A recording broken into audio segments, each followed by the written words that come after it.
gumawa ng arka. Si Noe gumawa ng arka ay ang Inutusan siya ng Diyos. Bumuhos ang ulan at bumaha. Bumuhos ang ulan at bumaha. Bumuhos ang ulan at bumaha. Ang angkay naglutang-lutang.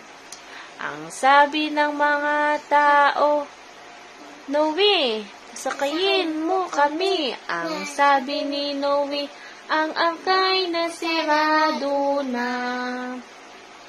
Ang angka naglutang-lutang, sa mga balon nagpaibabaw. Ang angka naglutang-lutang, tiningnan siya